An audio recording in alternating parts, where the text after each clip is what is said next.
মধ্যপ্রাচ্য সংঘাতে জ্বালানি সার ও খাদ্যের দাম বৃদ্ধি, ঝুঁকি মোকাবেলায় বাংলাদেশকে $110 কোটি ঋণ দিল বিশ্বব্যাংক। ছোট দোকানে ভ্যাট চালুর বিপক্ষে দোকান মালিক সমিতি, বাজেট পাশের আগে সিদ্ধান্ত বাতিলের দাবি, অটোমেশন চালুর পরামর্শ।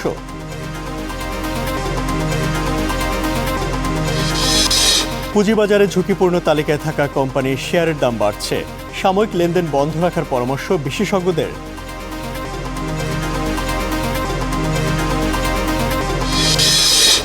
চট্টগ্রামে অক্সিজেন জালিয়াতির অভিযোগ, হাসপাতালে ব্যবহার হচ্ছে শিল্প খাতের গ্যাস, রোগীদের জীবন হুমকিতে।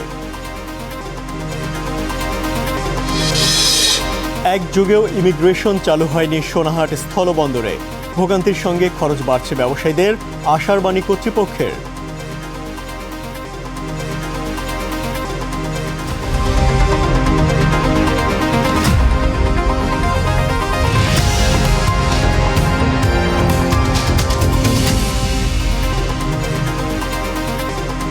স্বাগত স্টার বিস্টুডিওতে, আপনাদের সাথে আছি আমি ইমতিয়াজ আহমেদ। এতক্ষণ দেখছিলেন শিরোনাম, এবার পুরো খবর। মধ্যপ্রাচ্যে চলমান সংঘাতের ফলে আন্তর্জাতিক বাজারে বেড়েছে জ্বালানি তেল, সার ও খাদ্যপণ্যের দাম। এতে তৈরি হওয়া ঝুঁকি মোকাবেলায় বাংলাদেশকে $110 কোটি জরুরি ঋণ সহায়তা দিল বিশ্বব্যাংক। এই অর্থ দিয়ে তেল, সার আমদানি ব্যয় মেটানো সহ ছোট ও মাঝারি ব্যবসায়ীদের সহায়তায় ব্যবহার করা হবে। আজ এক প্রেস বিজ্ঞপ্তিতে এই তথ্য জানিয়েছে আন্তর্জাতিক এই সংস্থাটি। মধ্যপ্রাচ্যে অস্থিতিশীলতায় হরমুজ প্রণালী অচল হয়ে সারা বিশ্বে ব্যাহত হচ্ছে জ্বালানি তেল, গ্যাস সহ খাদ্য উৎপাদনের অন্যতম অনুষঙ্গ সারের সরবরাহ। ফলাফল, আন্তর্জাতিক বাজারে বেড়েছে জ্বালানি তেল, সার ও খাদ্যপণ্যের দাম। এর প্রভাবে নিম্ন ও মধ্য আয়ের দেশগুলোতে মূল্যস্ফীতি বাড়ছে, বাংলাদেশও তার ব্যতিক্রম নয়। এমন পরিস্থিতিতে সার ও জ্বালানি আমদানিতে এবং দেশের ক্ষুদ্র ও মাঝারি ব্যবসায়ীদের সহযোগিতায় বাংলাদেশকে $1 বিলিয়ন বেশি আর্থিক সহায়তা দিল বিশ্বব্যাংক। দুটি প্রকল্পের অধীনে এই সহায়তা দেয়া হবে। এর মধ্যে আছে খাদ্য নিরাপত্তা নিশ্চিতে $300 মিলিয়ন জরুরি সহায়তা। আসছে মৌসুমের বোরো ও আমন মৌসুম ঘিরে সার আমদানির জন্য দেয়া হবে এই ঋণ সহায়তা। 14 লাখ হেক্টর জমিতে ধান চাষের জন্য 6 লাখ মেট্রিক টন সার কেনা হবে। বিশ্বব্যাংক বলছে, এই দুই মৌসুমেই নির্ভর করছে দেশের 90% চালের উৎপাদন। আরেকটি প্রকল্পে $713 মিলিয়ন জরুরি সহায়তা দেয়া হচ্ছে। এই অর্থ থেকে সহায়তা দেয়া হবে ক্ষুদ্র ও মাঝারি উদ্যোক্তাদের। পাশাপাশি জ্বালানি থেকে শুরু করে খাদ্য, স্বাস্থ্যসেবা সামগ্রীর সরবরাহ স্বাভাবিক রাখতে দেয়া হবে এই অর্থ। বিশ্বব্যাংক বলছে, দুটি প্রকল্পের অর্থই ছাড় হবে 30 জুনের মধ্যে। ঈশিতা ব্রহ্ম, স্টার নিউজ, ঢাকা। আওয়ামী লীগ শাসনামলে বিমাকে কমিশন ব্যবসার খাত হিসেবে প্রতিষ্ঠা করা হয়েছে বলে মন্তব্য করেছেন অর্থ উপদেষ্টা রাশেদ আল মাহমুদ তিতুমির। শনিবার বিজয়নগরে ইন্স্যুরেন্স রিপোর্টার্স ফোরাম IRF আয়োজিত এক সেমিনারে বর্তমান সরকার এই খাতের উন্নয়নের নতুন নীতিমালা নিয়ে ভাবছে বলে জানান তিনি। প্রধানমন্ত্রীর এই উপদেষ্টা বলেন, বিমা খাত এতদিন অবহেলিত ছিল, গ্রাহকের স্বার্থ দেখার চেষ্টা করা হয়নি। বিমা কোম্পানিগুলো আধুনিক প্রযুক্তির ব্যবহার করছে না বলে সেবার মানও বাড়ছে না।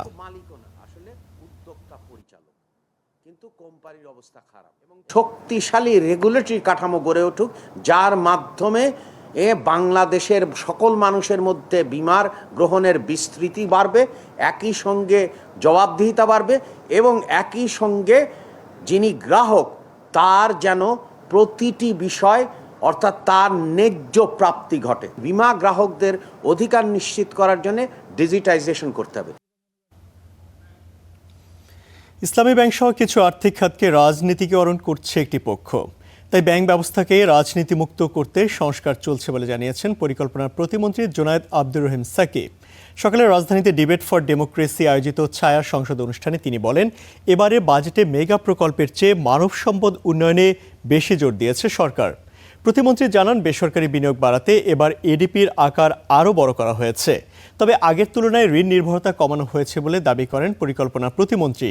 বিএনপি সরকার দায়িত্ব নেওয়ার পর গত 4 মাসে 4 লাখ কোটি টাকার বেশি রাজস্ব আদায় হয়েছে বলে দাবি করেন প্রতিমন্ত্রী। তিনি বলেন, বাজেটে রাজস্ব লক্ষ্যমাত্রা পূরণ করা সম্ভব।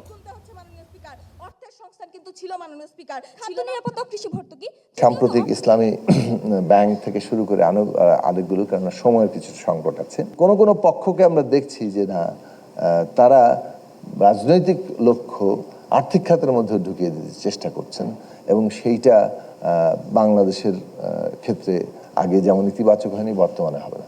সরকার এ ব্যাপারে অত্যন্ত সচেতন আছে। চীন মালয়েশিয়ার সফর শেষে সংসদে যোগ দিয়ে প্রধানমন্ত্রী বলেছেন, দেশ ও জনগণের স্বার্থ রক্ষাই তার সরকারের প্রধান কাজ। ভালো কিছু হয়ে থাকলে সে অর্জন দেশবাসীর। আর আগে তার সাফল্যের জন্য হ্যাঁ ভোটের শুভেচ্ছা জানায় জাতীয় সংসদ। এ সময় সই হওয়া চুক্তি সমঝোতা সংসদে আলোচনার আহ্বান জানান বিরোধী দলীয় নেতা। পক্ষে আছেন তারা হ্যাঁ বলুন, যারা এই প্রস্তাবের বিপক্ষে আছেন তারা না বলুন। আমার মনে হয় হ্যাঁ জয়যুক্ত হয়েছে। চীন মালয়েশিয়া সফর শেষে ফিরেছেন প্রধানমন্ত্রী। এ সফরে সাফল্যের জন্য হ্যাঁ ভোটে তাকে শুভেচ্ছা জানালো জাতীয় সংসদ। সর্বসম্মতিক্রমে গৃহীত হলো। পরে সংসদকে প্রধানমন্ত্রী জানান, দেশ ও জনগণের স্বার্থ রক্ষাই তার সরকারের প্রধান কাজ। ভালো কিছু হয়ে থাকলে সে অর্জন দেশবাসীর বলেও জানান তিনি। মাননীয় স্পিকার, এখানে আমাদের কারোরই কোনো ব্যক্তিগত কোনো বিষয় নেই। এটি যদি কোনো কিছু অর্জন হয়ে থাকে, ভালো কোনো কিছু অর্জন হয়ে থাকে, এটি বাংলাদেশের অর্জন।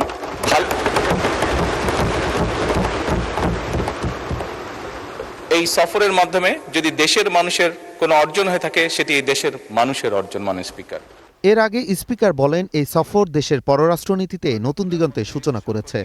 মালয়েশিয়া এবং চীন সফরটি পররাষ্ট্র নীতিতে এক নতুন দিগন্তের সূচনা করেছে। স্থানীয় সরকার মন্ত্রী জানান, প্রধানমন্ত্রীর সফরে রোহিঙ্গা সংকট সহ নানা সমস্যার সমাধানে চীনের সহযোগিতার আশ্বাস মিলেছে।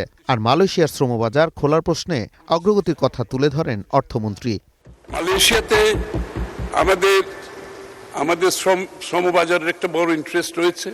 মালয়েশিয়ার সাথে আমাদের এনার্জির একটা বড় ইন্টারেস্ট রয়েছে এবং এটাকে আরো কিভাবে বাংলাদেশের পক্ষে যে ট্রেড গ্যাপ যেটা আছে চায়নার সাথে, এটা আমরা আরো কিভাবে সেখানে রপ্তানি বাড়াতে পারি, সেই ব্যাপারেও আলোচনা হয়েছে মাননীয় স্পিকার। আমাদের যে সমস্যাগুলো রয়েছে বিভিন্নভাবে সেই সব সমস্যাগুলোর সঙ্গে তারা সমস্যার সমাধানের চেষ্টা করবেন। এমনকি রোহিঙ্গা সমস্যার ব্যাপারেও সমাধানের ইঙ্গিত তারা দিয়েছেন এবং সেই ব্যাপারে তারা উদ্যোগ গ্রহণ করবেন বলেও জানিয়েছেন।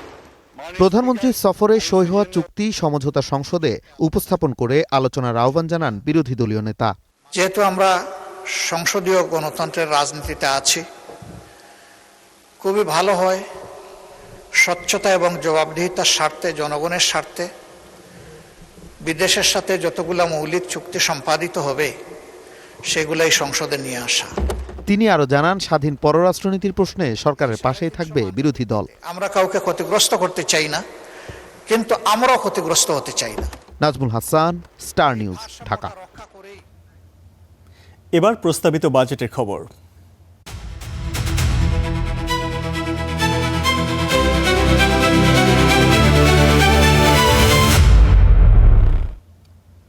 ছোট ছোট দোকানের উপর ভ্যাট প্রস্তাবের বিপক্ষে দোকান মালিক সমিতি। বাজেট পাশের আগে এ সংক্রান্ত আইন বাতিল করার দাবি জানিয়েছে সংগঠনটি। আজ মগবাজার আয়োজিত এক সংবাদ সম্মেলনে এই দাবি জানানো হয়। এসব প্রতিষ্ঠানকে ভ্যাট ট্যাক্সের আওতার বাইরে রাখার পাশাপাশি কর আহরণের ডিজিটাল ব্যবস্থা জোরদার করার পরামর্শ দিয়েছে দোকান মালিক সমিতি। রাজস্ব আয়ের লক্ষ্যমাত্রা অর্জন করতে নতুন অর্থ বছরের জন্য মুদি দোকান, পোশাকের দোকান, বিউটি পার্লার, প্রসাধনী, কনফেকশনারি কিংবা ইলেকট্রনিক্স পণ্য বিক্রির দোকান সহ 17 ধরনের ব্যবসা খাতকে সুনির্দিষ্ট ভ্যাটের আওতায় আনার কথা বলেছেন অর্থমন্ত্রী। দোকান মালিক সমিতি মনে করে, প্রান্তিক এসব ব্যবসায়ীদের কাছ থেকে কর আদায়ের সক্ষমতা সরকারের নেই। শনিবার সকালে মগবাজারে সংগঠনটির কার্যালয়ে আয়োজিত সংবাদ সম্মেলনে এমন কথা বলেন সমিতির নেতারা। এই গভর্নমেন্টের কিন্তু এই সক্ষমতা নেই যে আপনার 1 কোটি এই প্রান্তিক এবং ক্ষুদ্র ব্যবসায়ীদের কাছ থেকে কর আদায়ের এই সক্ষমতা কিন্তু সরকারের এখন নেই। যে পরিমাণ কষ্ট হবে কর আদায় করার জন্য, তার সে পরিমাণ কর আদায় করতেও পারবে না।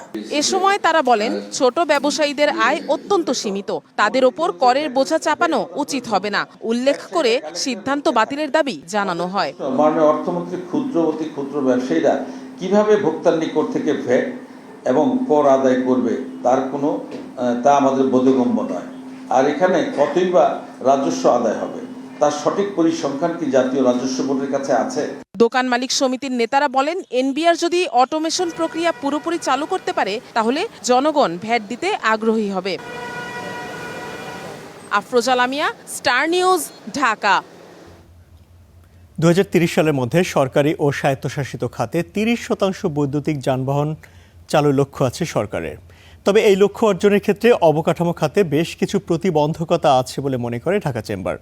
সকালে মতিঝিলে ডিসিসিআই আয়োজিত সেমিনারে বক্তারা বলেন, বৈদ্যুতিক যানবাহনের উৎপাদন বৃদ্ধির জন্য যন্ত্রাংশ আমদানিতে কর ছাড় দেওয়া হয়েছে। ভ্যাট অব্যাহত দেওয়া হয়েছে 2031 সাল পর্যন্ত। এছাড়া আগামী অর্থ বছরের বাজেটে ইভি নিবন্ধনে অগ্রিম কর হ্রাস ও সোলার পাওয়ারের কর ছাড় দেওয়া হয়েছে। এসব সুবিধা থাকলেও অবকাঠামোগত জটিলতা এ খাতের বিকাশের জন্য প্রতিবন্ধকতা হয়ে দাঁড়িয়েছে বলে মনে করেন তারা। বিদ্যমান জ্বালানি সংকটের পাশাপাশি ঢাকা এবং মহাসড়কগুলোতে চার্জিং স্টেশন ও বাস ডিপোর অভাব ইভির প্রসারে বড় বাধা বলে মনে করেন তারা। এছাড়া প্রাথমিক পর্যায়ে গাড়ি কেনায় উচ্চ মূল্য ও ব্যাটারি রিসাইক্লিং ইকোসিস্টেম না থাকায় বৈদ্যুতিক গাড়ির ব্যবহার বৃদ্ধির পরিকল্পনা বাস্তবায়ন কঠিন হবে বলে মনে করে ডিসিসিআই সভাপতি।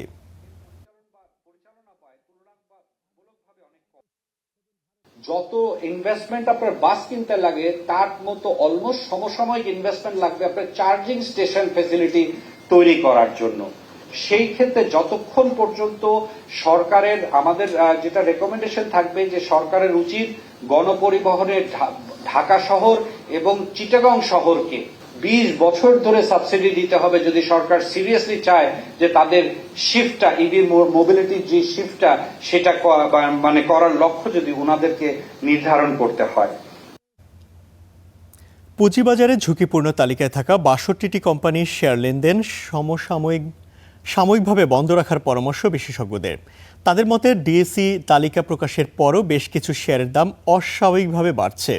সরকার পক্ষ থেকে বন্ধ কোম্পানি পুনরায় চালুর ঘোষণার পর কারসাজি চক্র দাম বাড়িয়ে মুনাফা হাতিয়ে নিচ্ছে বলে অভিযোগ অংশীজনদের। তাই সব শেয়ারে বিনিয়োগকারীদের বড় ক্ষতি হওয়ার আশঙ্কা রয়েছে। সম্প্রতি পুঁজিবাজারে তালিকাভুক্ত 62টি কোম্পানিকে অত্যন্ত ঝুঁকিপূর্ণ প্রতিষ্ঠান হিসেবে চিহ্নিত করেছে ঢাকা স্টক এক্সচেঞ্জ। এসব কোম্পানির শেয়ার কেনার ক্ষেত্রে বিনিয়োগকারীদের সতর্ক করা হয়েছে। এর মধ্যে 32টি কোম্পানি বন্ধ এবং 30টি আর্থিকভাবে ঝুঁকিপূর্ণ বা অত্যন্ত দুর্বল অবস্থায় রয়েছে। কোম্পানিগুলো সর্বশেষ প্রকাশিত আর্থিক প্রতিবেদন পর্যালোচনার পাশাপাশি নিরীক্ষকদের পর্যবেক্ষণ এবং সার্বিক আর্থিক অবস্থার ওপর ভিত্তি করেই এই তালিকা প্রকাশ করেছে ডিএসই। ডিএসসি তালিকায় থাকা এসব কোম্পানির শেয়ারে মার্জিন ঋণ বন্ধ রয়েছে। তবে তালিকা প্রকাশের পরও বেশ কিছু শেয়ারের দাম বাড়তে দেখা গেছে। সরকারের পক্ষ থেকে বন্ধ কোম্পানি পুনরায় চালুর ঘোষণাকে কাজে লাগিয়ে কারসাজি চক্র দাম বাড়িয়ে অবৈধ মুনাফা হাতিয়ে নিচ্ছে বলে অভিযোগ অংশীজনদের। স্মল ক্যাপিটালাইজেশনের কোম্পানি, ক্যাপিটাল ছোট বিধায়, ফ্লোটিং শেয়ারটা কম বিধায় মানুষ এখানে যারা সোকল গ্যাম্বলার তারা এখানে লিকুইডিটি দিয়ে একটা ফেক ট্রেডিং, সার্কুলার ট্রেডিং করে এখানে তারা গ্যাম্বলিং করতে পারে এবং সেইটা খুব দ্রুত করতে পারে যেহেতু অল্প টাকা দিয়ে জিনিসগুলো কারসাজি করা যায় এবং এটা মানুষকে সহজেই অ্যাট্রাক্ট করে, বিশেষ করে সহজ সরল যারা তারা আসলে এই আমি বলবো ট্র্যাপে তারা ফাঁদে পা দেয়। নিরীক্ষকরা কোনো কোম্পানির টিকে থাকা নিয়ে সন্দেহ প্রকাশ করলে তা বিনিয়োগকারীদের জন্য একটি আগাম সতর্কবার্তা। তাই বিনিয়োগকারীদের সুরক্ষায় এই 62টি কোম্পানির শেয়ার লেনদেন সাময়িক বন্ধ রাখার পরামর্শ বিশেষজ্ঞদের। সেটা পাওয়ার তাদেরকে দেওয়া আছে, ডিএসসিকে দেওয়া আছে, সেটা যদি করবে। অন্যান্য শেয়ার বাজারে ছোট মার্কেটগুলোতে সেই একই কিছুটা আছে। এই যে তোমরা যেটা বললা যে খামোকার দাম বাড়ানো হচ্ছে, ডিমান্ড ক্রিয়েট করি, তো এটা হচ্ছে তাদের ব্যাপার। তা হ্যাঁ, এটা বলতে পারে যে এটাতে স্যার ক্ষতি হয়ে যেতে পারে, সেটা সিকিউরিটিজ এক্সচেঞ্জ কমিশন তো গঠন করা আছে এই জন্যই, two protect the interest of the investing public. তো দেখো সিকিউরিটি এক্সচেঞ্জ কমিশন বিশেষ নিরীক্ষায় ঘুরে দাঁড়ানোর সম্ভাবনা দেখা না গেলে বিনিয়োগকারীদের স্বার্থে কোম্পানিগুলোকে পুঁজিবাজার থেকে তালিকাচ্যুত করার পরামর্শ এই বিশেষজ্ঞের। আতাউর নিয়ন, স্টার নিউজ, ঢাকা। দর্শক, পুঁজিবাজারের বিভিন্ন বিষয় নিয়ে বিস্তারিত আলোচনা করব সংবাদের পরের অংশে। যাচ্ছি অন্যান্য খবরে।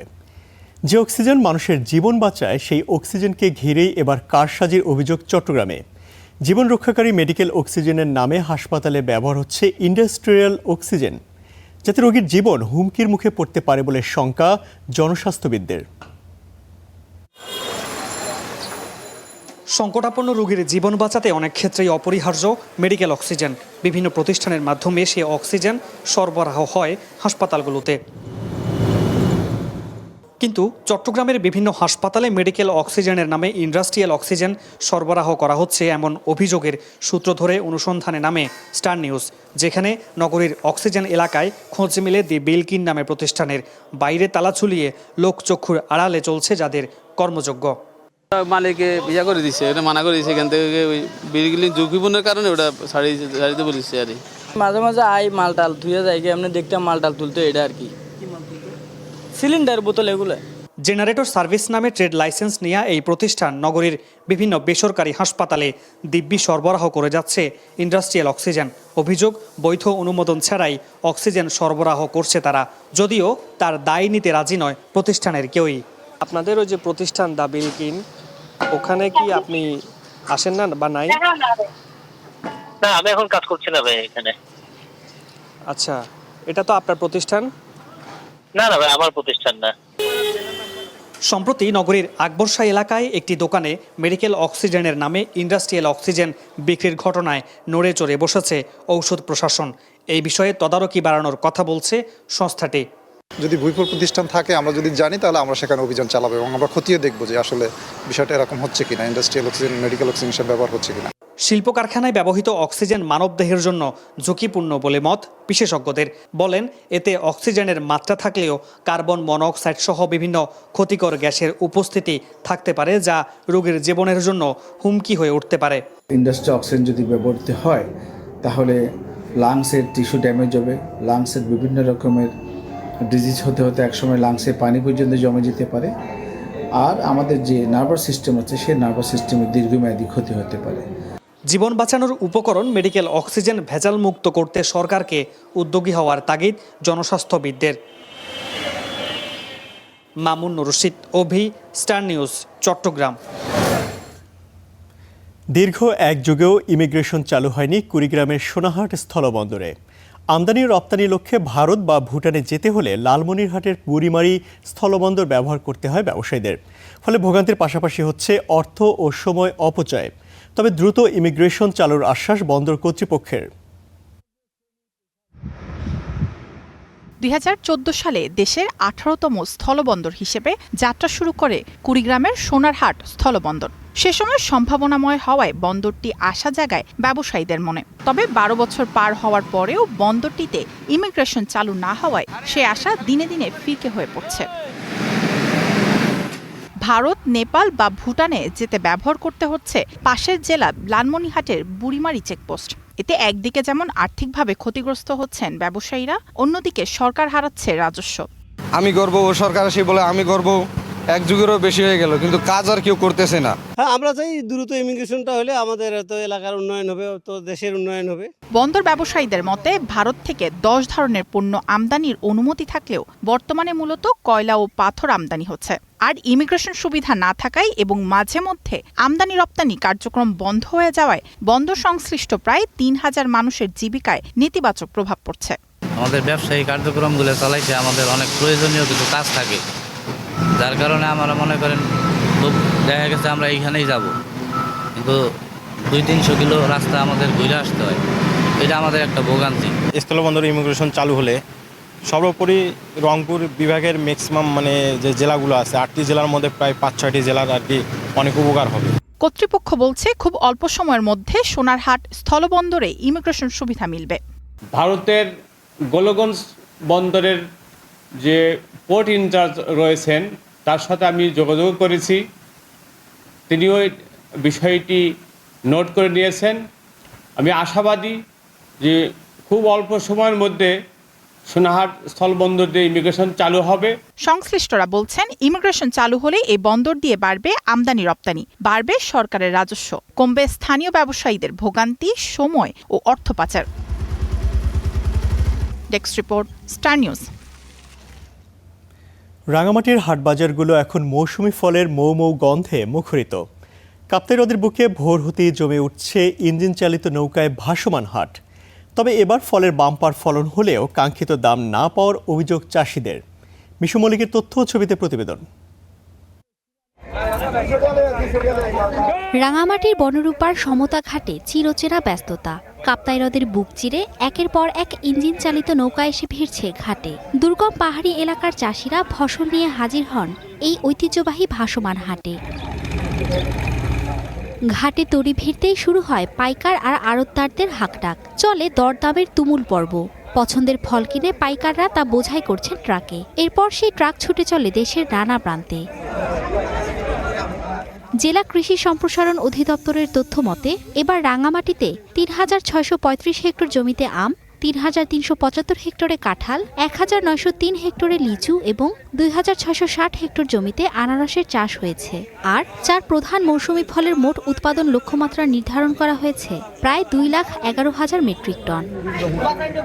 আমি ১ সমন আম নিয়ে হরিণা থেকে রাঙামাটি আসলাম সমটা কাটে। বৃষ্টি ঠিক মতো হচ্ছে না, তো এই জন্য মানে জোরে গেছে আর কি, এই জন্য একটু কম হয়েছে। আনারস বিক্রি করলাম ৪ টাকা করে, আমটা এখন বিক্রি করতেছি না, এখন আমের দাম বেশি খারাপ। পাইকারি বাজারে দেখবো, যদি দেখি যে এটা মোটামুটি রিজনেবল প্রাইসের মধ্যে হয় তাহলে আমি এখান থেকে কিছু কিনে নিয়ে ঢাকাতে বিক্রি করব। মাটির বৈশিষ্ট্যের কারণে পাহাড়ের ফল স্বাদে ভালো হওয়ায় বছরে ৫০০ কোটি টাকার ফল বিক্রি হয় বলে জানায় জেলা কৃষি সম্প্রসারণ অধিদপ্তর। এখানে যতগুলি ফল হয় প্রত্যেকটা ফলই প্লেন ল্যান্ডের ফলের চেয়ে টেস্টে একটু উন্নত, মানে ভালো। এই সবগুলি ফল সারা বছরে মিনিমাম আপনার ৫০০ কোটি টাকা হবে। ন্যায্য মূল্য নিশ্চিত করা গেলে এই অঞ্চলের ফলের বিপণন দেশের অর্থনীতিতে আরও বড় ভূমিকা রাখবে, এমনটাই প্রত্যাশা সংশ্লিষ্টদের। Desk report, star news. দেখছেন স্টার টুডে। দর্শক, দেশের পুঁজিবাজার নিয়ে বিস্তারিত আলোচনার জন্য আজ আমাদের স্টুডিওতে উপস্থিত হয়েছেন ডিএসসি ব্রোকার অ্যাসোসিয়েশন ডিবি এর সাবেক সভাপতি আহমেদ রশিদ লালী। আপনাকে স্বাগত স্টুডিও। ধন্যবাদ। প্রথমে যে প্রশ্নটা আপনার কাছে করতে চাই যে আপনি জানেন যে সম্প্রতি পুঁজিবাজার তালিকাভুক্ত ৬২টি কোম্পানির ব্যাপারে ডিএসসি সতর্ক করেছে, ব্যাপারে এইসব প্রতিষ্ঠানের শেয়ার লেনদেনের ব্যাপারে যারা পুঁজিবাজার বিনিয়োগকারী রয়েছেন তাদেরকে সতর্ক করেছে। প্রশ্ন হলো, যদি এইসব কোম্পানি ঝুঁকিপূর্ণই হয় তাহলে সেগুলো লেনদেন বন্ধ না করে কেন সতর্ক করা হলো?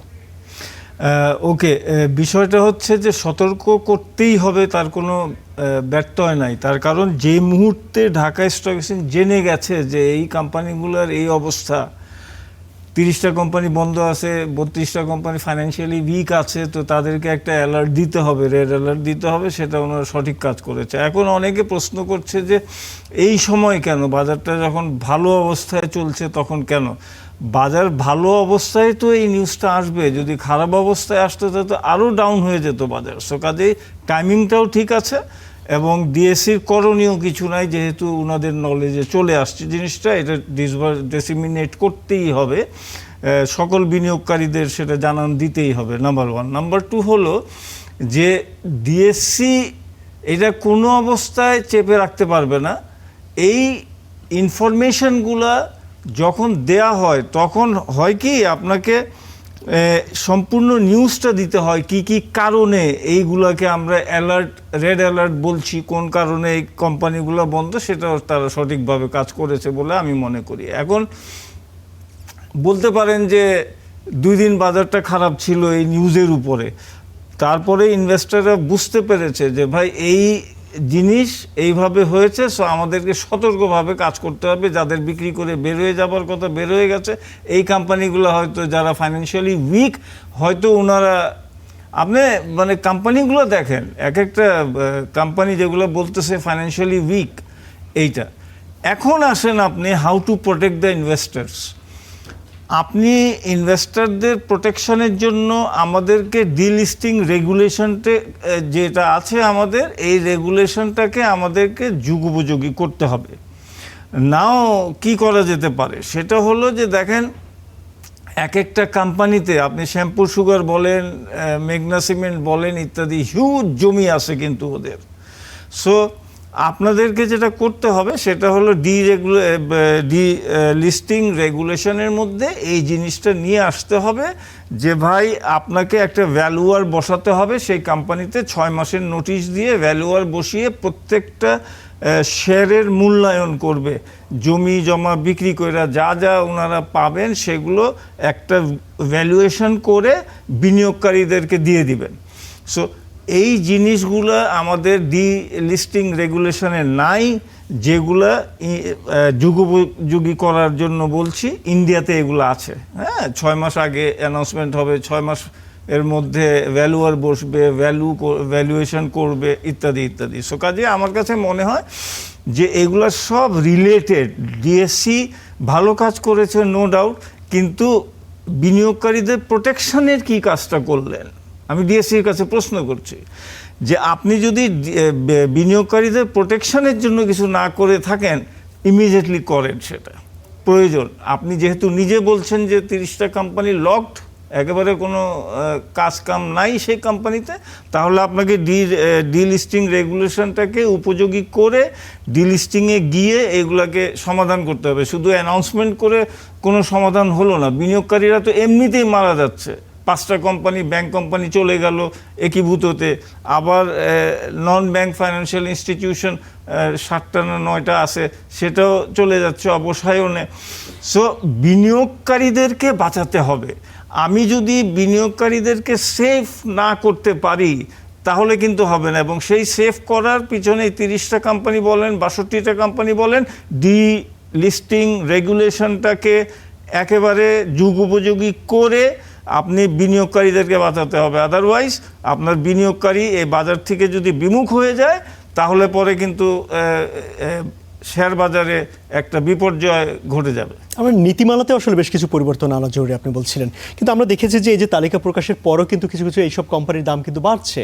এর কারণটা কি? এখানে আসলে কারসাজিটা কি করছে? আচ্ছা দেখেন, এখানে হয় কি, এই যে আরেকটা যুক্ত জিনিস আমি বলি, 10-12 বছর পরে এই জিনিসটা হয়েছে যে যখন ট্রেডিং হয় তখন এটাকে স্টপ করা হয়। সো কাজেই এরকম একটা সিচুয়েশন যখন হয়েছে, আপনাকে ট্রেড স্টপ করে প্রত্যেকটা জিনিস জানতে হবে। ওই stock exchange, Chittagong stock exchange বলেন, অন্যান্য স্টক এক্সচেঞ্জ, অন্য যে কোনো স্টেক হোল্ডার বলেন, ওনারা কি অবস্থান নিচ্ছে, কেন এটার দাম বাড়ছে, এইটা আপনি ওই 10-15 মিনিট বন্ধ করে এই জিনিসটা দেখবেন। দেখার পরে দেন আপনি একটা অ্যানাউন্সমেন্ট দেবেন যে আমরা অমুক অমুক জায়গায় ইনকোয়ারি করেছি এবং কোনো সমস্যা নাই এখানে, হ্যাঁ, কোথাও কোনো ভুল রং প্লে হচ্ছে না, কেউ কোনো সুযোগ নিচ্ছে না। এই নিউজ ছাড়া আপনি আবার ওপেন করতে পারবেন না। আন্তর্জাতিক নিয়ম অনুযায়ী আপনাকে যখন বন্ধ করবেন ট্রেড, বন্ধ করার পরে সবার সাথে আলোচনা করে 15-20 মিনিট পরে যখন আপনি ওপেন করবেন ট্রেড, আপনি সাথে সাথে অ্যানাউন্সমেন্ট দিতে হবে। উইদাউট অ্যানাউন্সমেন্ট আপনি ওপেন করতে পারবেন না, আন্তর্জাতিক নিয়ম যেটা আছে। সেদিনে ঘটনা ঘটেছে। হ্যাঁ, সো কাজেই এই জন্য আমি প্রসঙ্গত নিয়ে আসলাম যে আপনাকে এই কাজগুলা অ্যানাউন্সমেন্ট ছাড়া খোলা যাবে না নিয়ম অনুযায়ী। সো আমার কাছে যেটা মনে হয় যে কেন বেড়েছে সেটাও একটা বিষয় আছে, সেটা ঢাকা স্টক এক্সচেঞ্জ ডেফিনেটলি একটা রিসার্চ করে ওনারা ইনফরমেশনটা দেবেন যে এই কারণে এগুলো বেড়েছে। আচ্ছা, আমরা সম্প্রতি দেখেছি যে সরকার পক্ষ থেকে যে বন্ধ কারখানাগুলো রয়েছে সেগুলো চালুর একটি উদ্যোগ নেওয়া হয়েছে এবং এই উদ্যোগ নেওয়ার পর কিছু কিছু কোম্পানির শেয়ারের নড়াচড়া শুরু হয়ে গেছে। এখানে কি কোনো একটি চক্র এই যে ঘোষণা সরকারের, এখান থেকে কোনো সুযোগ নেওয়ার চেষ্টা করছে কিংবা করবে? এটা সুযোগ না, আমি মনে করি এখানে একটা মানুষ একটা আশা করতেই পারে যে এই কোম্পানি ফাইন্যান্সিয়ালি উইক আছে, যদি 60,000 করোড় টাকার মধ্যে তারা একটা পোর্শন পায়, হ্যাঁ, তাহলে এই কোম্পানিটা ভালো হয়ে যাবে। সো অ্যান্টিসিপেশন করে মানুষ, এখানে অ্যান্টিসিপেশন করা খারাপ কিছু না, করতেই পারে এবং সেখানে সে একটা পজিশন নিতেই পারে যে এখানে যদি 60,000 কোটি টাকার থেকে সে যদি 500 কোটি টাকা পায় তাহলে কোম্পানিটা আবার রিজেনুভেট করা যাবে, আবার প্রোডাকশন চালু হয়ে যাবে। সো একটা অ্যান্টিসিপেট সে করতেই পারে, ম্যানিপুলেশন না করলেই হয়। সাধারণ বিনিয়োগকারীদের তো আসলে একটা ফোরকাস্টিং থাকবে, সেই অনুযায়ী তারা আসলে বিজনেস করবেন, কিন্তু অন্য কোনো গ্রুপ কিংবা গোষ্ঠী কি এটাকে উস্কিয়ে দেওয়ার চেষ্টা হচ্ছে কিংবা হতে পারে? দেখেন, সেই জন্য আমরা সবসময় বলে থাকি যে বিনিয়োগকারীদেরকে মিনিমাম ওনাদের একটা হোমওয়ার্ক করে কিন্তু বাজারে আসা উচিত, বিনিয়োগ করা উচিত। এখন কেউ যদি বলে দেয় যে এটা অমুক হবে, এটা তমুক হবে, ওইটা বলে দিলেও তারা দেখা উচিত অ্যাকচুয়ালি কি কোনো এইরকম সিচুয়েশান আছে কিনা। সো কাজেই আমি মনে করি যে বিনিয়োগকারীরা যদি একটু সতর্ক হন তাহলে এইসব জালে ওনারা ফাঁসবেন না। একটু যদি হোমওয়ার্ক করে নেন তাহলে it is better. But eventually আমি আবারও রিপিট করব এই কথাটা যে ঢাকা স্টক এক্সচেঞ্জকে বিনিয়োগকারীদেরকে সেভ করার জন্য ক্ষতির হাত থেকে বাঁচাবার জন্য তাদেরকে কিছু একটা আইনের মধ্যে পরিবর্তন করতে হবে যেখান থেকে বিনিয়োগকারীরা সেভ হতে পারে। এবার একটু জেট ক্যাটাগরি প্রসঙ্গে আসতে চাই যে ঢাকা স্টক এক্সচেঞ্জে 397টি কোম্পানি লিস্টিং রয়েছে, তার মধ্যে আমরা দেখতে পাচ্ছি যে এই মুহূর্তে 125টা কোম্পানি তো জেট ক্যাটাগরিতে রয়েছে। এখন কি জেট ক্যাটাগরি নিয়ে কি আমাদের আসলে ভাবনার সুযোগ এসেছে কিনা? ডিএসসি থেকে এই জেট ক্যাটাগরিতে যারা রয়েছে তাদেরকে নিয়ে আরেকটু যাচাই বাছাই করার প্রয়োজন আছে কিনা, যদি অনেকে ভালো কোম্পানি আসলে জেট ক্যাটাগরিতে চলে আসছে বিভিন্ন কারণে? ডেফিনেটলি আমি মনে করি যে জেড ক্যাটাগরি যেটা আছে এটাকে আবার কিন্তু এটা রিভিউ করার একটা সময় চলে আসছে। কেন সময় চলে আসছে দেখেন আপনি, জেড গ্রুপে অনেক ভালো কোম্পানিও আছে, ওনারা হয়তো ডিভিডেন্ড দিতে পারছেন না কিংবা এজিএম করতে পারছেন না, এইসব কারণ থাকতে পারে, বাট ওনারা জেড গ্রুপের কোম্পানি না। ফর এক্সাম্পল আমি বলি, আজকে 15-20টা ব্যাংক জেড ক্যাটাগরিতে চলে গেছে বিকজ ওনারা ডিভিডেন্ড দিতে পারেন নাই। হইতে পারে আপনি 20 বছর 25 বছর ধরে ডিভিডেন্ড দিয়ে আসতেছেন, বাজার খারাপ, একটা বছর আপনি ডিভিডেন্ড নাই দিতে পারেন, হইতে পারে, এটা কোম্পানির বিষয়, লাভ ক্ষতি হইতেই পারে। কিন্তু সেই জন্য আপনি যদি জেড গ্রুপে দিয়ে দেন, ও তো আন্তর্জাতিক ট্রেড করতে পারবে না। সেই ব্যাংক 20টা ব্যাংক আপনি যখনই আন্তর্জাতিক ট্রেডে যাবে সে তো করতে পারবে না, বিকজ এই ঢাকা শহরের সব কিছু তো প্রকাশিত হচ্ছে বাইরে। তো যখনই দেখবে একটা ব্যাংক, ভাই জেড গ্রুপের একটা ব্যাংক, একটা উইক ব্যাংক, জিরো ব্যাংক, ও তো ব্যবসা করতে পারবে না। এলসি করতে আসলে কেউ ঝুঁকি নেবে না, কেউ ঝুঁকি নেবে না, কোনো ব্যাংক অ্যাকসেপ্ট করবে না এলসি। সো কাজেই আমার কাছে মনে হয় সময় আসছে যে আপনি সঠিকভাবে বলেছেন যে জেড গ্রুপের বিষয় রিভিউ করা দরকার, এবং এটা সম্পূর্ণভাবে আমি 1 বছর প্রফিট না দিলেই আমি জেড গ্রুপে চলে যাব, কিংবা আমি এজিএম দেরিও তো হইতে পারে, হাইকোর্ট থেকে আমি পারমিশন নিয়ে এজিএম করব। সো এইসব বিভিন্ন বিষয় আপনি বিবেচনায় এনে আপনাকে এটা করতে হবে, আদারওয়াইজ এই যে জেড গ্রুপে যাওয়া, জেড গ্রুপ থেকে আসা, এতে করে বিনিয়োগকারীদের অনেক ক্ষতি হয়। আপনি নতুন নতুন নীতিমালার কথা বলছিলেন, আগের সরকার কিংবা এরপরে যে অন্তর্বর্তীকালীন সরকার যাওয়ার পরে নতুন নির্বাচিত সরকার আসার পরে সাধারণ যারা বিনিয়োগকারী রয়েছে তাদের একটি প্রত্যাশা ছিল যে নতুন করে ঘুরে দাঁড়াবে শেয়ার বাজার। সেই জায়গায় আপনার মূল্যায়নটা একটু জানতে চাইবো যে কতটুকু ঘুরে দাঁড়িয়েছে, কিংবা যে নীতিগত বিভিন্ন কথা আমরা বলছি সেটি সংস্কারে আসলে কতটা পথ হাঁটছে নতুন সরকার? ওকে, নতুন সরকার তো না, এটা এসইসি ওই পথে হাঁটবে। সো নতুন সরকারের একটা পলিসিগত সিদ্ধান্ত আছে যে আমরা পুঁজিবাজার এবং অন্যান্য সকল যেখানে রেগুলেটরি রিজিম আছে সেটা আমরা ডিরেগুলেটরি রিজিমে নিয়ে আসবো। সো কাজেই ডিরেগুলেটরি রিজিমে আনার জন্য যে সকল কাজকাম করা উচিত, বাজেট আমি যেভাবে দেখেছি তাতে মোটামুটিভাবে একটা পলিসিগত সিদ্ধান্ত এরকম হয়ে আছে ইনডাইরেক্টলি, যে রেগুলেটরি রিজিমে নিয়ে আসার জন্য, এবং আমি মনে করি সেই জায়গায় এসইসিকে কাজ করে এগুলো নিয়ে আসতে হবে। লাইক ফর এক্সাম্পল এখন সব কিছু এসইসি দেখছে। একটা জিনিস যেটা বিগত দিনে আমরা দেখেছি যে ঢাকা স্টক এক্সচেঞ্জ পদক্ষেপ নিচ্ছে, ঢাকা স্টক এক্সচেঞ্জের জুরিসডিকশনে ছিল, ওনারা যে কোনো কোম্পানি ইন্সপেক্ট করতে পারতো, ওখানে গিয়ে তাদের খাতাপত্র দেখতে পারতো, সো দ্যাট বিনিয়োগকারীদের জানান দেয়া যায় যে এইটা এই। এখন বিনিয়োগকারীরা সেটা মানে না মানে সেটা ওনাদের, বাট ডিএসসির যেটা জানান দেয়া সেটা ডিএসসি জানান দিয়ে দেয়। এখন কথা হচ্ছে এই সকল কার্যক্রম এসইসি ওনাদের হাতে নিয়ে গেছে এই 15 বছরের মধ্যে। ইভেন একটা ছুটির যে ডিসিশন ঢাকা স্টক এক্সচেঞ্জে, একটা ছুটির ডিসিশন, ঈদের ছুটি হোক, কদিন হবে, কদিন বন্ধ থাকবে, সেই সিদ্ধান্ত এসএসসির থেকে আসে। আগে কিন্তু আমরা নিতাম সেই সিদ্ধান্তগুলো।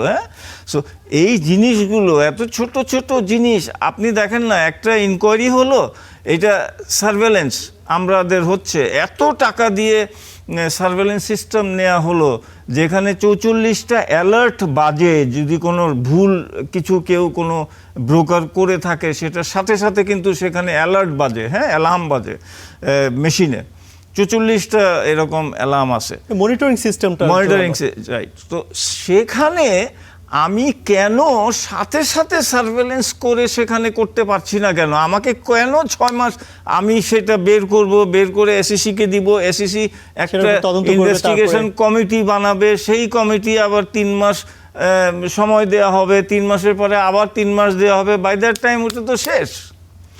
বিষয়টা হচ্ছে যখন এই পুঁজিবাজার ফাইন্যান্সিয়াল মার্কেটে এভরি সেকেন্ড কাউন্টস, এখন আপনার একটা প্রবলেম হলো রিজলভ ইট ইমিডিয়েটলি। আপনি সেটা 6 মাস ধরে রিজলভ করার জন্য বসে থাকতে পারেন না, সেখানে তো বিনিয়োগকারীদের ক্ষতি হয়ে যাচ্ছে। সো কাজেই আপনি ওই যখন সার্ভেলেন্স হচ্ছে সাথে সাথে আপনি অনলাইন সার্ভেলেন্স করেন। এই জিনিসটা আমি অনেক চেষ্টা করেছি যে অনলাইন কেন সার্ভেলেন্স হচ্ছে না। আমি যদি অনলাইন দেখি, যদি আপনার হাউসে কোনো সমস্যা করছে কেউ আর অ্যালার্ম বেজে গেছে, আমি তো সার্ভেলেন্সের থেকে আপনারা ফোন করে বলতে পারি যে আপনার হাউসে এই প্রবলেম হচ্ছে, ইমিডিয়েটলি দেখেন, আমরা 10 মিনিট পরে আবার এটা দেখব। সো এই জিনিসগুলা যদি হয় তাহলে তো ঘটনা ঘটেই না। ঘটনা যখন ঘটছে তখনই আপনি ধরে নিচ্ছেন। ওই একটা ঘটনা ঘটলো, পুলিশ আসলো 2 ঘন্টা পরে, তো হবে না। সো ফাইন্যান্সিয়াল মার্কেটে এভরি সেকেন্ডে you have to decide what to do. So immediately আমার মনে হয় এসইসিকে কিছু কাজ করতে হবে, যে কাজ করলে পরে আমাদের বিনিয়োগকারীরা বেঁচে যাবে এবং আমাদের যারা এরকম করে দুষ্টামি করে ওনারাও সতর্ক হয়ে যাবেন। তার মানে ডিএসসিকে মনিটরিংয়ের দায়িত্ব দেওয়া হয়েছে, কিন্তু আসলে কার্যকর ব্যবস্থা নেওয়ার দায়িত্বটা আবার রাখা হয়েছে অন্য সংস্থা এসইসির কাছে। ওনারা কোনো সিদ্ধান্ত, ডিএসসি কোনো ওনারা ধরবেন, ধরে এটা রিপোর্ট করে এসইসিতে পাঠিয়ে দিবেন। এসইসি 3 মাসের জন্য একটা কমিটি করবে কি 1 মাসের জন্য করবে, এটা ওনাদের বিষয়, তাদের সময় মতো সেটা সিদ্ধান্ত নেবে। একদম ছোট করে একটি প্রশ্ন করতে চাই। আমরা তো দেখেছি যে ব্যাংকিং খাতের যে অবস্থা চলছে তাতে দেশের যে বিনিয়োগ বৃদ্ধির জন্য সবচেয়ে বড় যে উৎস পুঁজিবাজার, সেখানে তো আসলে একটি বড় ধরনের পরিবর্তন আনতে হবে। আপনি কিছু পরামর্শ দিচ্ছিলেন, আগামীতে যদি আমরা পুঁজিবাজারকে একটি শক্তিশালী কাঠামোর মধ্যে আনতে চাই, কি কি পদক্ষেপ নেওয়া উচিত? দেখেন, পুঁজিবাজারকে এই সরকারের প্রধান লক্ষ্য হলো যে পুঁজিবাজারকে স্ট্রং করবে এবং পুঁজিবাজারকে স্ট্রং করে এই যে লং টার্ম লোনগুলো পুঁজিবাজার থেকে যাতে যায়, সেই উদ্দেশ্যে এই সরকার কিন্তু কাজ করছে ইতিমধ্যে। এবং ব্যাংকসগুলো যাতে বেঁচে থাকে, কারণ লং টার্ম লোন যখনই ব্যাংকস দেয় তখনই কিন্তু একটা বিপদের মধ্যে পড়ে যায় ব্যাংকসগুলো। আজকে এতগুলা যে প্রবলেম হচ্ছে ব্যাংকসে, it is only because long term loan. এই জিনিসটা সরকার কিন্তু চাচ্ছে যে পুঁজিবাজারের থেকে এই লং টার্ম মানিটা ফান্ড তোলা হোক, নট ফ্রম ব্যাংক। সো এই উদ্দেশ্যে কিন্তু এই সরকার প্রচুর কাজ করছে এবং আমার কাছে মনে হচ্ছে যে খুব শিগগিরই আমরা দেখব যে কোনো আইন আসছে যে লং টার্ম লোনের জন্য পুঁজিবাজার থেকে উত্তোলন করতে হবে। আমাদের প্রত্যাশা পুঁজিবাজার আগামী দিনে ঘুরে দাঁড়াবে। আপনাকে অসংখ্য ধন্যবাদ স্টুডিওতে এসে আমাদেরকে সময় দেওয়ার জন্য। ধন্যবাদ আপনাকে। দর্শক, দেশে পুঁজিবাজারের বিভিন্ন বিষয় নিয়ে কথা বলছিলাম। আমাদের সঙ্গে ছিলেন ডিএসসি ব্রোকার্স অ্যাসোসিয়েশন ডিবের সাবেক সভাপতি আহমেদ রশিদ লালী। দেখছেন স্টার বিজ টুডে, ফিরছি একটু পরেই। মধ্যপ্রাচ্যের ভূ রাজনৈতিক উত্তেজনা কমে আসায় বিশ্ববাজারে অপরিশোধিত তেলের দাম প্রায় 4% কমে ব্যারেল প্রতি বিক্রি হচ্ছে $71। আর মার্কিন ওয়েস্ট টেক্সাস ইন্টারমিডিয়েট তেলের দাম প্রতি ব্যারেল $69 বিক্রি হচ্ছে। বিশ্লেষকদের মতে চলতি সপ্তাহে ওয়াশিংটন ও তেহরানের মধ্যে প্রাথমিক শান্তি আলোচনা শুরু হওয়ায় ইরানের জন্য 60 দিনের তেল বিক্রির বিশেষ ছাড় এবং মধ্যপ্রাচ্যে উত্তেজনা কিছুটা কমে আসায় তেলের দাম কমেছে। ইরান, ইসরায়েল আর যুক্তরাষ্ট্রের যৌথ আগ্রাসন শুরুর আগে জ্বালানি তেলের দাম ছিল ব্যারেল প্রতি $72। সংঘাত শুরুর পর যা উঠেছিল সর্বোচ্চ $126।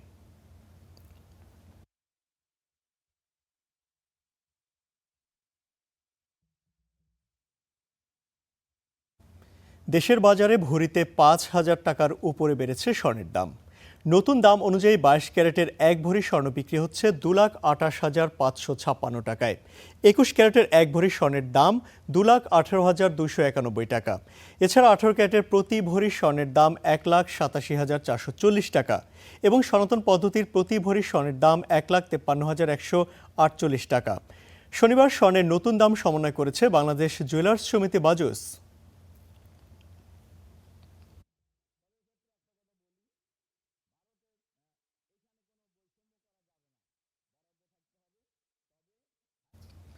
ইরানের জব্দকৃত সম্পদ ছাড় দিতে রাজি হলেও সেই টাকা এখন থাবা বসাতে চায় যুক্তরাষ্ট্র। প্রেসিডেন্ট ট্রাম্প এ নিয়ে এঁটেছেন পরিকল্পনাও। জানিয়েছেন জব্দ সম্পদ ছাড়ের পর সেই টাকা দিয়ে ইরানের জন্যই তিনি কিনতে চান গম, ভুট্টা আর সয়াবিন। আর এগুলো কেনা হবে মার্কিন কৃষকদের কাছ থেকে। বিপুল পরিমাণ ওই ফসল পরে বিক্রি করা হবে ইরানের কাছেই, যদিও ট্রাম্পের এমন পরিকল্পনা প্রত্যাখ্যান করেছে দেশটি। হোয়াইট হাউসে গেলেন মার্কিন কৃষক ও কৃষি উদ্যোক্তারা। খানিকটা পরই এলেন প্রেসিডেন্ট, বললেন তার সামনে যারা রয়েছেন তাদের তিনি খুবই পছন্দ করেন।